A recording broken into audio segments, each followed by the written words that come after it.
Entonces el carcelero los sacó y les dijo: Señores, ¿qué debo hacer para ser salvo? Ellos le dijeron: Cree en el Señor Jesucristo y serás salvo tú y toda tu casa. Y le hablaron la palabra del Señor a él y a todos los que estaban en su casa.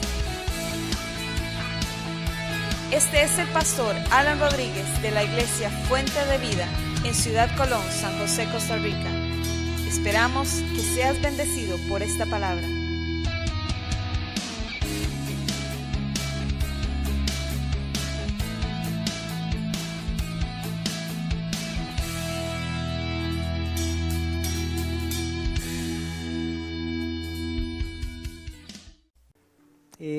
Hemos estado predicando el libro de Esther.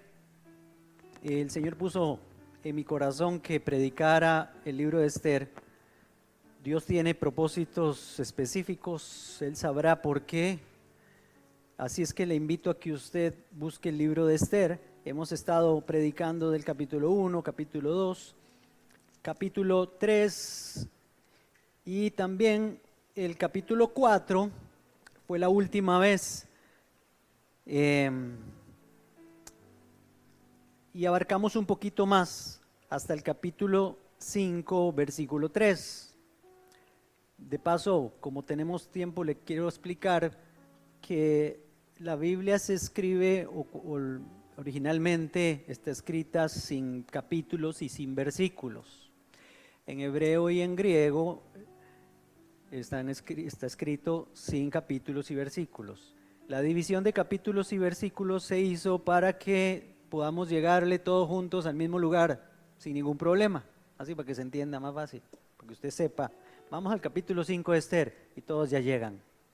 Pero en algunas ocasiones la gente, los editores encargados de hacer estas cosas, allá hace muchos años, se dice que fue por ahí de 1300, el año 1300, por ahí que ya se dividió la Biblia en capítulos y versículos. A veces hay cortes en los temas, entonces no podemos dejarnos llevar específicamente o exclusivamente por esos por capítulos en sí, porque a veces el capítulo realmente no ha terminado hasta que pasa al otro, la idea no ha terminado o tiene que ver uno con otro. Entonces por eso les dije que llegamos al capítulo 5 versículo 3. Además de que para efectos de predicación necesitábamos llegar ahí.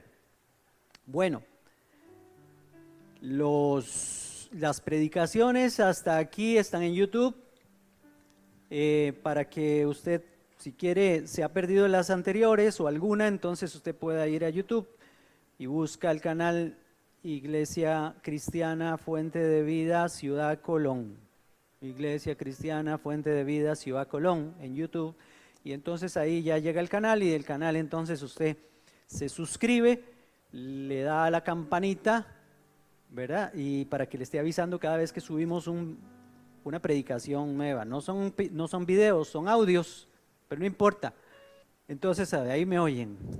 Bueno, vamos entonces al capítulo 5 y vamos a empezar desde el versículo 1 para tomar el hilo de lo que habíamos hablado al final la última vez. Capítulo 5, versículo 1 dice: aconteció que al tercer día se puso Esther su vestido real y entró al patio interior de la casa del rey, frente al aposento del rey, y estaba el rey sentado en su trono delante del aposento real, frente a la puerta del aposento. Cuando el rey vio a la reina Esther, que estaba en el patio, la miró complacido, y de eso ya predicamos. Así te ve Dios, así te ve Dios. La miró complacido y le extendió el cetro de oro que tenía en la mano. El favor de Dios, eso es lo que quiere decir. El favor del rey, cuando el rey extiende su cetro. Ahora hablamos de eso durante la cena. Entonces se acercó Esther y tocó la punta del cetro. Dijo el rey: ¿qué tienes, reina Esther, y cuál es tu petición? Hasta la mitad del reino se te dará. Por ahí quedamos. Y hablamos entonces de que nosotros que hemos sido revestidos de Cristo, hermoseados y adornados por el Espíritu Santo, nos podemos presentar con toda libertad delante del trono de la gracia. Lo leímos ahora hace un rato. Nos podemos acercar al Rey. El Rey siempre va a extender su cetro porque Él solo tiene amor hacia nosotros y nos ve con amor, no nos ve con otro sentimiento, con ninguna otra cosa. Aun cuando nos corrige, nos corrige por amor, nunca porque amaneció de malas o alguna cosa así. Bueno, seguimos con el versículo 4, de aquí en adelante es lo que nos corresponde hoy. Esther respondió: si place al rey, vengan hoy el rey y Amán al banquete que le tengo preparado. Dijo el rey: daos prisa, llamad a Amán para hacer lo que Esther ha dicho. Bueno, paro ahí un momentito nada más para decirles a que a partir de aquí se va a estar mencionando mucho a este personaje Amán, que ya se mencionó unos capítulos atrás. Este Amán, por odio a Mardoqueo, que es un judío, y también odio a todo el pueblo judío, al pueblo de Dios, entonces tramó un complot para que el rey firmara un decreto donde mandaban a matar a todos los judíos que existieran en el reino de Persia. Entonces, de eso se trata el asunto aquí. Vamos a tocar el punto más que todo dirigido en la predicación, vamos a dirigirla hacia este hombre, Amán. Voy otra vez, versículo 6. Y dijo el rey a Esther en el banquete, me devuelvo al 5. Vino pues el rey con Amán al banquete que Esther dispuso. Y dijo el rey a Esther en el banquete mientras bebían vino: ¿cuál es tu petición y te será otorgada? ¿Cuál es tu deseo? Aunque sea la mitad del reino, te será concedido. Entonces respondió Esther: mi petición y mi deseo es este: si he agradado al rey, y si place al rey otorgar mi petición y conceder mi demanda, que venga el rey con Amán a otro banquete que les prepararé. Y mañana haré conforme a lo que el rey ha mandado. Versículo 9. Salió Amán aquel día contento y alegre de corazón. Pero cuando vio a Mardoqueo a la puerta del palacio del rey, que no se levantaba ni se movía de su lugar, se llenó de ira contra Mardoqueo. Pero se refrenó Amán, y cuando llegó a su casa mandó llamar a sus amigos y a Zeres, su mujer, y les refirió la gloria de sus riquezas, la multitud de sus hijos y todas las cosas con que el rey lo había engrandecido, y cómo lo había honrado, elevándolo por encima de los príncipes y siervos del rey. Y añadió Amán: también la reina Esther a ninguno hizo venir con el rey al banquete que ella dispuso, sino a mí, y también para mañana estoy convidado por ella con el rey. Pero todo esto de nada me sirve cada vez que veo al judío Mardoqueo sentado a la puerta real, dice él. Entonces Zeres, su mujer, y todos sus amigos le dijeron: hagan una horca de 50 codos de altura, y mañana di al rey que cuelguen a Mardoqueo en ella, y entra alegre con el rey al banquete. Agradó esto a Amán e hizo preparar la horca. Seguimos adelante, capítulo 6.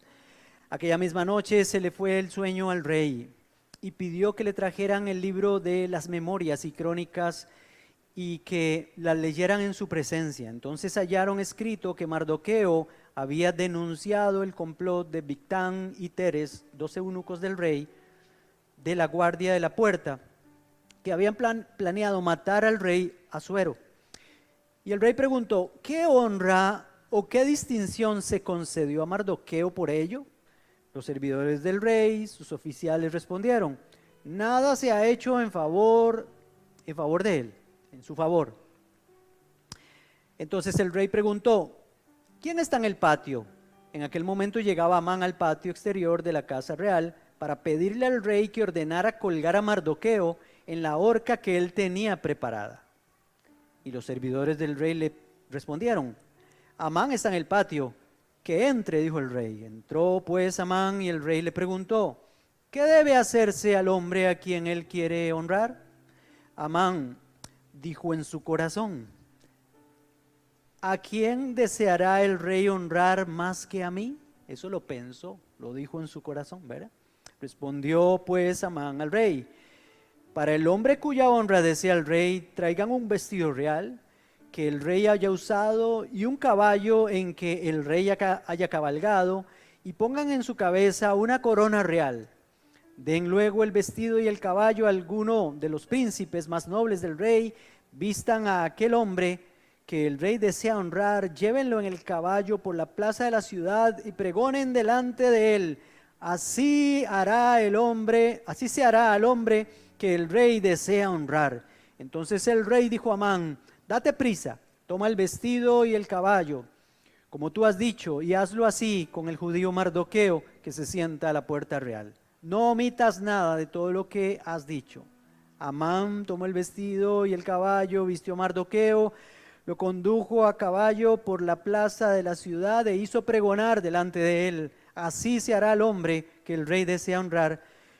Después de esto, Mardoqueo volvió a la puerta real y Amán se dio prisa para irse a su casa, apesadumbrado y cubierta su cabeza. Vamos a dejarlo por ahí. Ya no quiero meterme en el tema de hoy en 8, si Dios lo permite y estamos vivos o el Señor no ha venido por nosotros. ¿Qué les parece si hacemos una oración cortita para pedir al Señor que nos hable a través de esta palabra? Señor, en el nombre de Jesús, no estamos leyendo el periódico, Señor, ni estamos leyendo un cuento. Estamos, Señor, delante de tu palabra.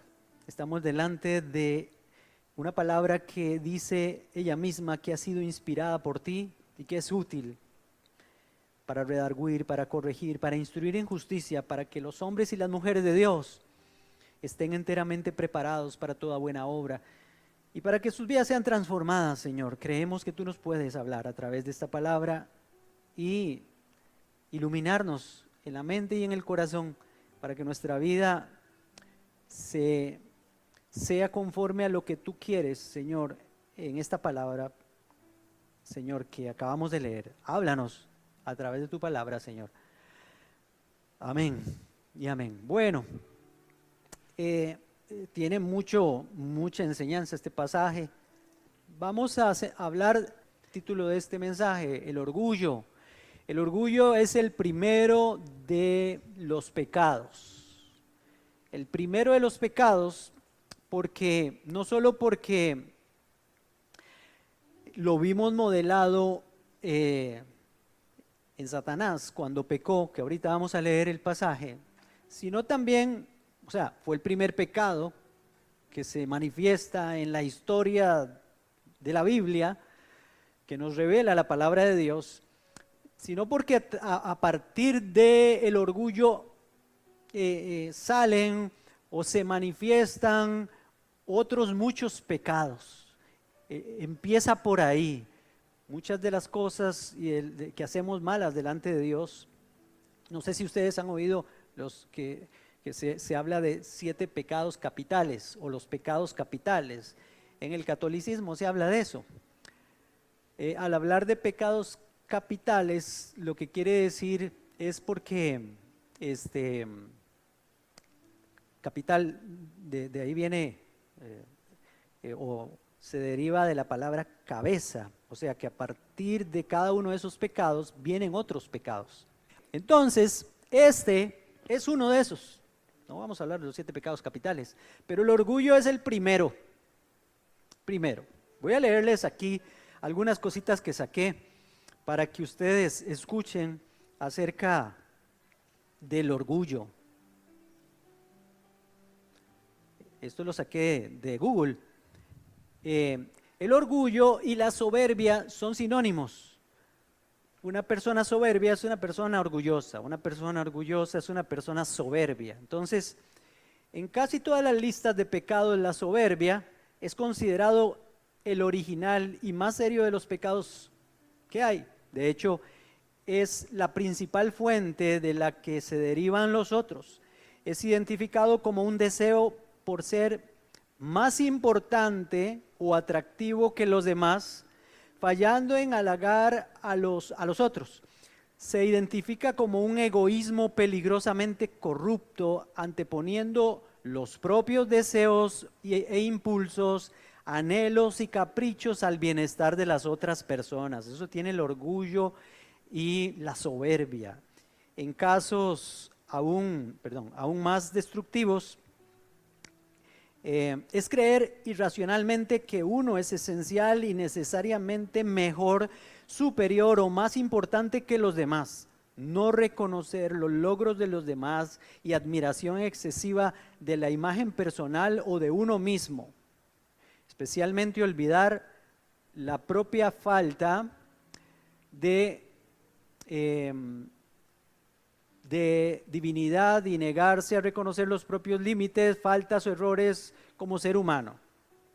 Un hombre llamado Jonathan Edwards, que fue un gran predicador y cristiano, autor de, creo que de himnos cristianos, etc., dijo que recuerda que la soberbia es la peor víbora que puede haber en el corazón. El orgullo, la soberbia, el mayor perturbador de la paz del alma y de la dulce comunión con Cristo. Fue el primer pecado y está en los cimientos de la casa de Satán, dice Jonathan Edwards.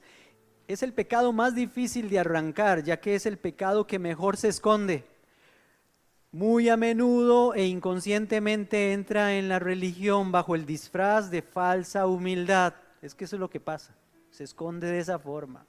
No sé si han leído 2 Timoteo capítulo 3, que habla de que en los últimos días vendrán tiempos peligrosos, hombres amadores de sí mismos, etcétera. He dado una lista grande y luego termina diciendo que tendrán apariencia de piedad, pero negarán la eficacia de ella, dice la Biblia. A eso se evita. Son estos soberbios que se esconden bajo una falsa humildad. Por eso es que hay que tener discernimiento, pedirle al Señor discernimiento, para que las mujeres cuando se van a casar tengan discernimiento de con quién se van a casar, y los hombres cuando se van a casar sepan con quién se van a casar, para que tengamos también discernimiento para escoger las amistades, para que tengamos discernimiento para escoger los socios en nuestros negocios, etcétera, para todo. Bueno, vamos a ver.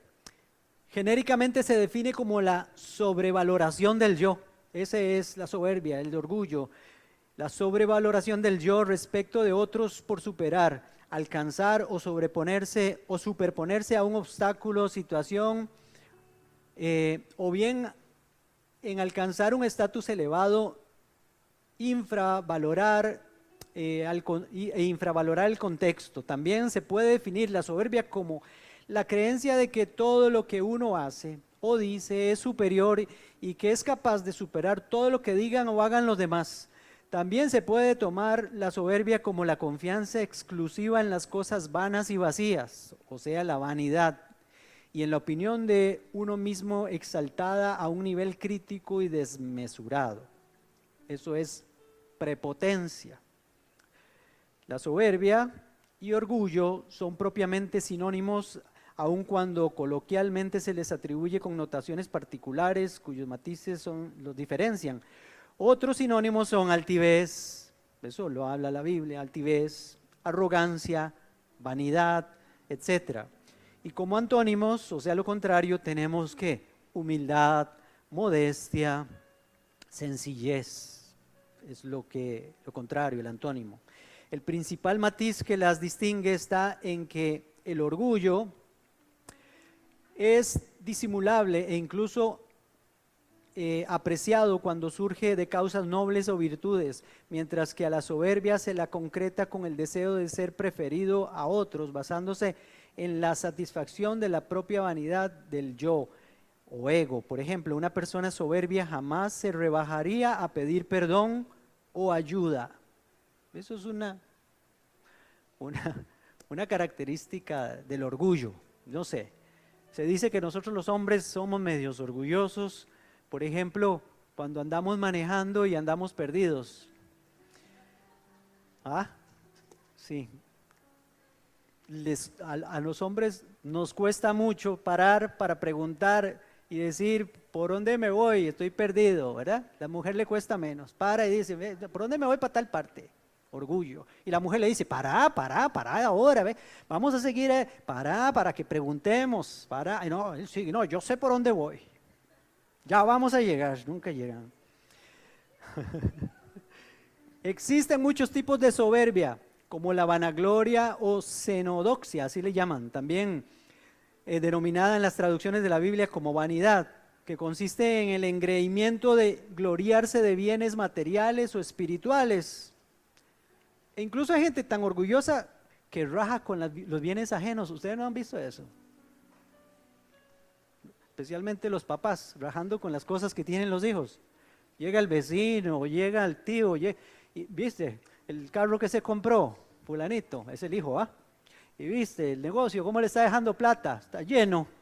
Y aquí que allá, rajando con los bienes materiales del otro. Eso es orgullo. No rajen. Perdón por la palabra rajando.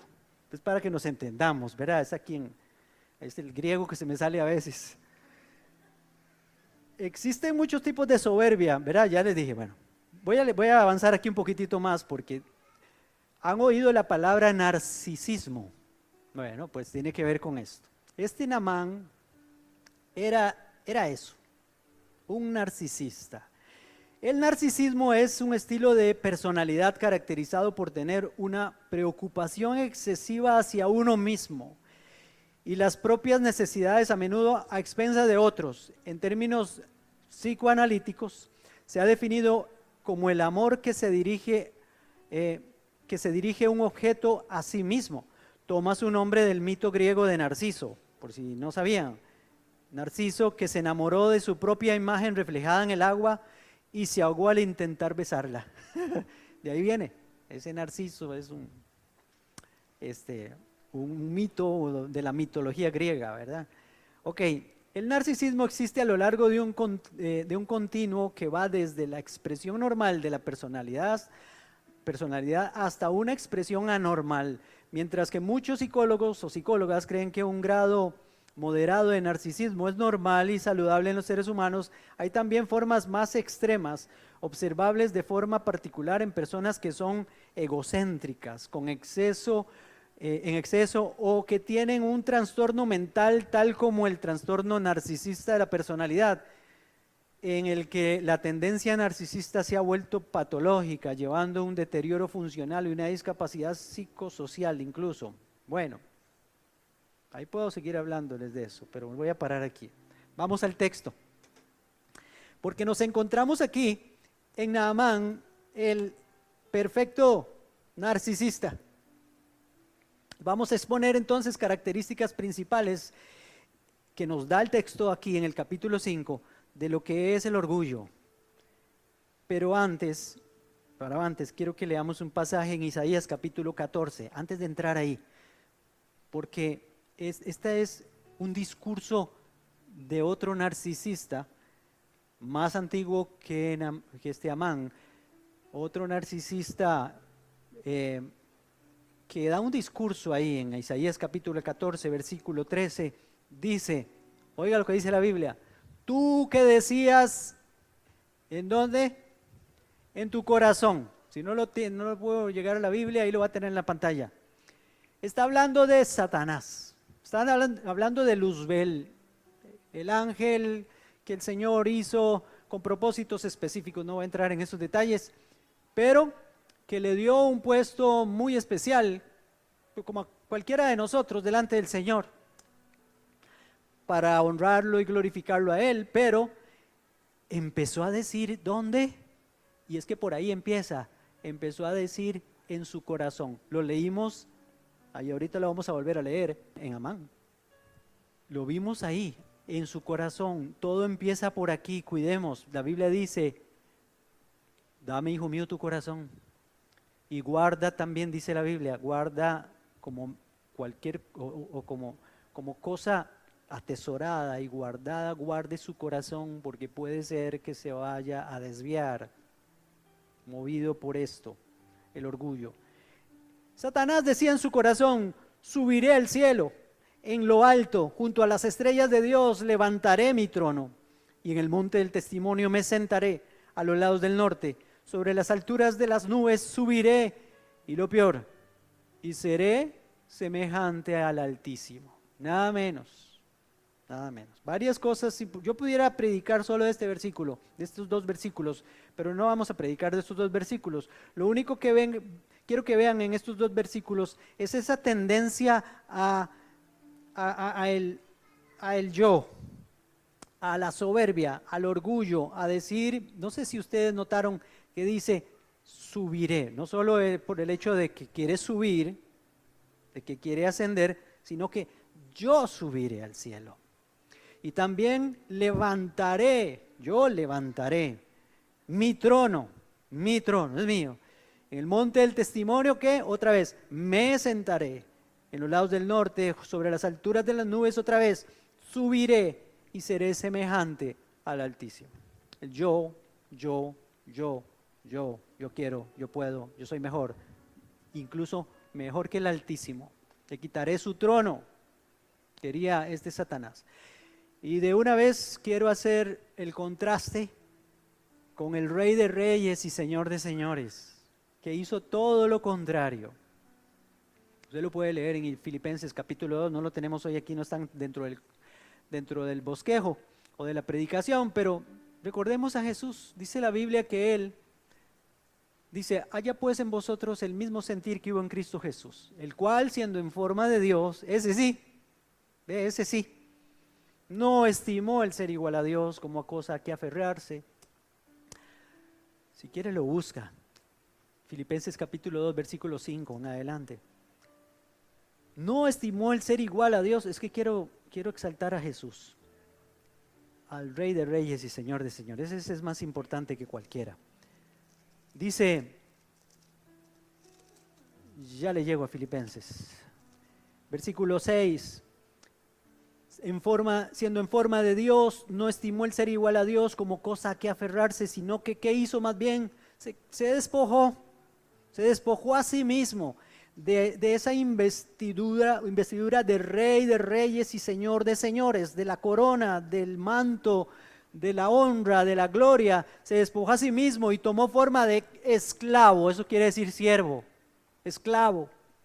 Se hizo esclavo y semejante a los hombres, nada menos. O sea, se sujetó a sí mismo, se sometió a sí mismo a todas las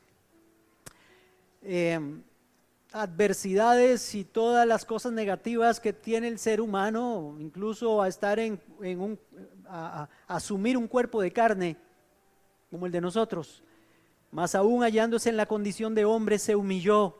Él mismo se humilló es que se rebajó, se hizo menos a sí mismo, haciéndose obediente hasta la muerte y la muerte de cruz. Y luego dice, por eso Dios lo exaltó, porque el principio es que el que se humilla será exaltado, pero el que se exalta a sí mismo será humillado. Por eso cuando usted termina de leer el pasaje de Isaías que estábamos leyendo, que no vamos a ir ya a ese pasaje, vamos a Esther otra vez, de ahí Satanás termina siendo lanzado por tierra y todavía le falta su final, porque todavía anda ahí vivito y coleando, dicen, pero ya está anunciado su futuro, lago de fuego y azufre por la eternidad.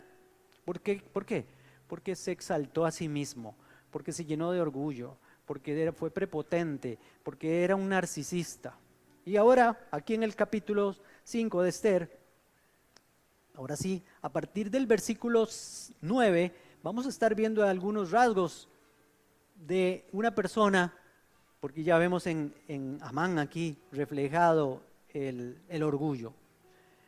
Dice que salió Amán aquel día contento y alegre de corazón, pero cuando vio a Mardoqueo a la puerta del palacio del rey, que no se levantaba ni se movía de su lugar, se llenó de ira contra Mardoqueo. Porque el orgulloso, porque ese vanaglorioso, ese soberbio, desea que todos se levanten y le rindan pleitesía. Esa es una de las características del orgulloso. Tienen que reconocerlo, tienen que levantarse cuando pasa, tienen que rendirle pleitesía a él. Voy a continuar aquí. Eso lo dice el versículo 9 ahí, o nos enseña el versículo 9.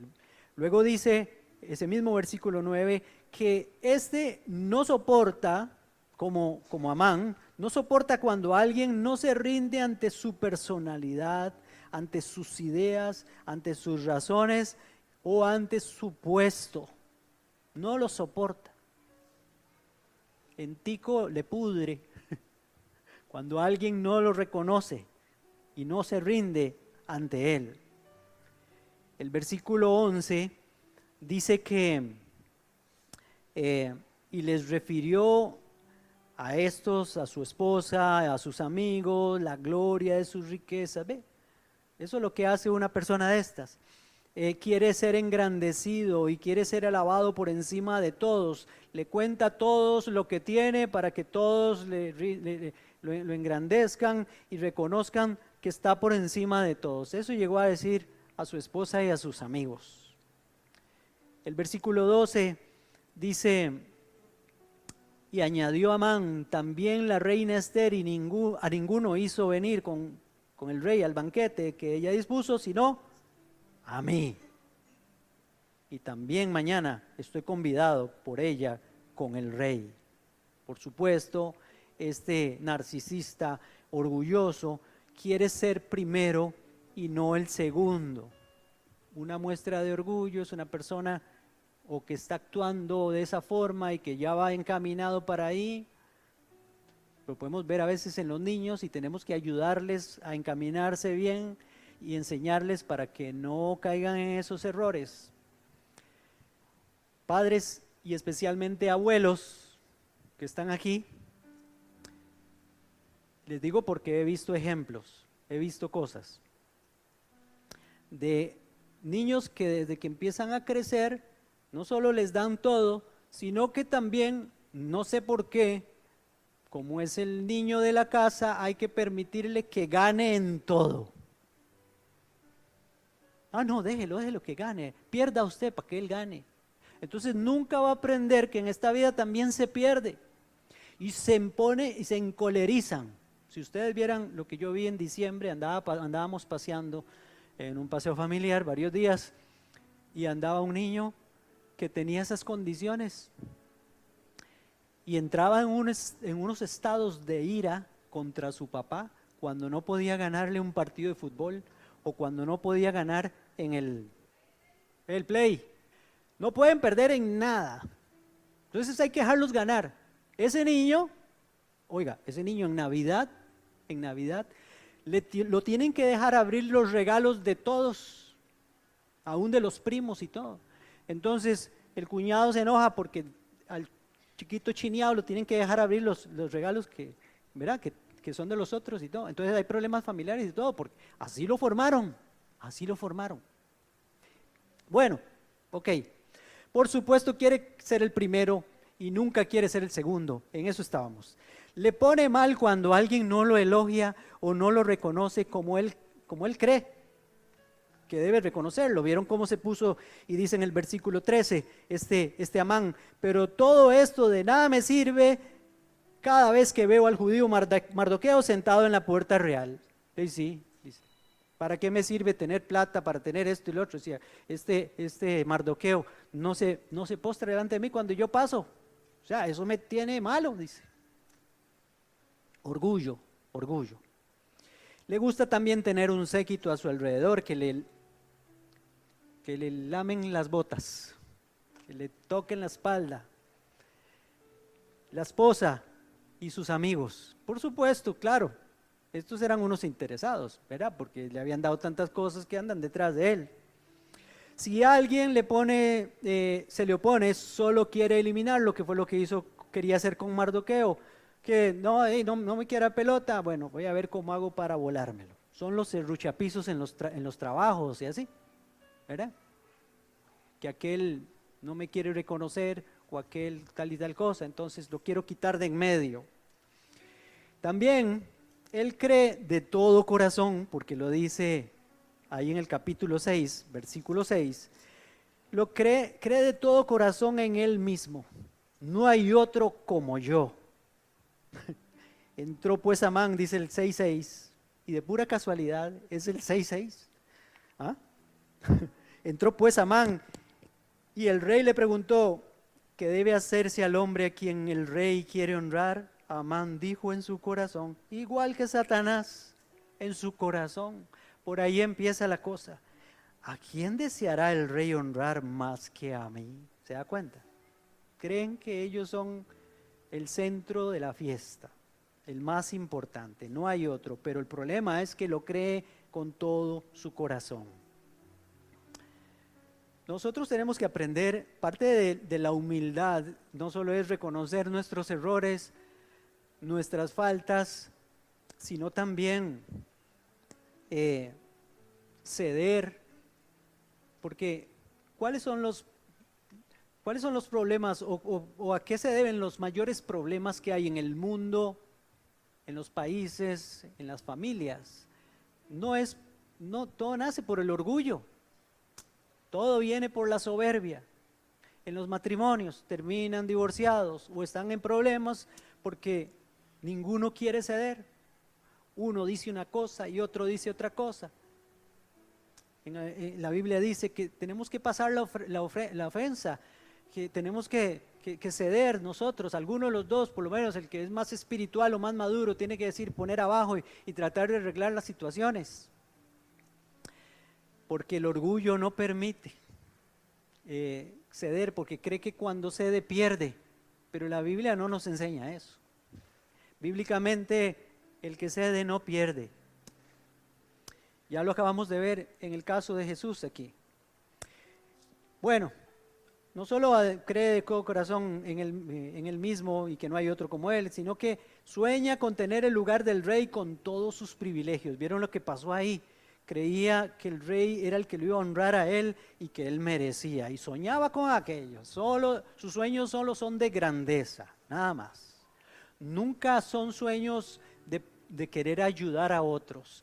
Nunca son sueños de despojarse de algo para ayudar a otra persona, de dejar de tener yo para que aquel tenga.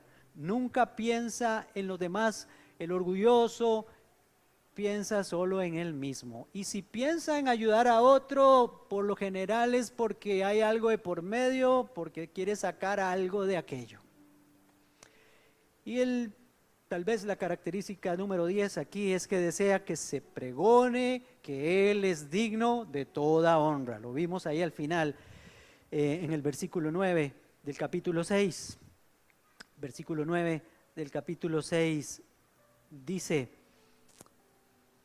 Den luego al vestido y el caballo a alguno de los príncipes más nobles del rey, vistan a aquel hombre que el rey desea honrar, llévenlo en el caballo por la plaza de la ciudad y pregonen delante de él. Así se hará al hombre que el rey desea honrar. Él quiere eso, quiere que todos sepan, quiere que todos se rindan delante de su presencia. Orgullo. Ahora, ¿por qué estoy predicando esto? Porque está en la Biblia, hermanos. Y porque es un texto bíblico y porque esto nos ayuda mucho. Puedo seguir predicando y ponerles un ejemplo de una iglesia. Y una iglesia orgullosa en el Nuevo Testamento. Pero no me da tiempo. Porque si hay una iglesia orgullosa en el Nuevo Testamento, quiere decir de que aún nosotros que estamos aquí en una iglesia podemos estar igual que este hombre Amán, practicando cosas satánicas y diabólicas, porque esto proviene de Satanás. No hay otro que esté detrás de todo esto, del orgullo y de la soberbia, que el mismo demonio. Son principios demoníacos en el ser humano, no son para nada buenos. Entonces, les digo esto porque, ¿qué es lo que tenemos que hacer cuando oímos un mensaje como esto? Bueno, agarrar para mi saco. Yo sé, y sin ser profeta, le voy a decir que usted ya estuvo pensando en alguien. ¿Ah? ¿Sí o no? Ya deje de estar pensando en esa persona. Esposas, esposos, padres o hijos, no sé. No pensemos en nadie más, pensemos en nosotros mismos. Eso es lo que quiere Dios. Y piense, yo tendré algunas de estas cosas. Porque cuando venimos a Cristo, necesitamos despojarnos del viejo hombre y de la vieja mujer, no de la mujer vieja, para que nadie se vaya a dejar tirar la mujer por ahí, ¿verdad? Tenemos que despojarnos de ese viejo hombre que está viciado, dice la Biblia, con todas estas cosas. Dejemos el orgullo, dejemos la arrogancia, dejemos esas cosas a un lado, porque si no, Dios no va a poder actuar en nosotros, no va a poder hacer su obra en nosotros. Este es un caso extremo. Amán es un caso extremo, ¿sí o no? Pero sí, hay como ese, con algunas características por ahí. Entonces yo tengo que decir, Señor, que quiébrame, Señor, y hazme de nuevo. Porque si hay algo que le impide a Dios actuar en la vida de nosotros, es el orgullo. Dice la Biblia en Santiago, en la carta de Santiago, que Dios resiste a los soberbios. Termino con ese versículo, no está ahí, pero se los doy. Santiago capítulo 4. O sea, si hay algún soberbio o alguna soberbia, yo le aconsejo que mejor renuncie a eso, porque Dios resiste a las personas así. Capítulo 4, versículo 6, dice, pero Él da mayor gracia, porque dice, por esto dice, Dios resiste a los soberbios y da gracia a los humildes. Son dos puntos o en contraposición ahí, la soberbia y la humildad. Soberbia y la humildad. La invitación de Jesús es, sean como yo, manso y humilde. Manso y humilde, dejen la soberbia. Todos traemos soberbia, todos traemos cierto grado de soberbia. Por eso lo dice la Biblia aquí. Pero si yo sigo como soberbio y como orgulloso, creyéndome mejor que otros y menospreciando a otros y tratando mal a otros, creyéndome mejor, entonces hay soberbia en mí, estoy resistiendo a Dios, no me va a bendecir y no hay gracia para mí. El favor de Dios no va a venir para mí. Eso es lo que nos enseña la palabra. Si usted tiene entonces que aplicar eso a su vida hoy, hágalo así, dígale, Señor,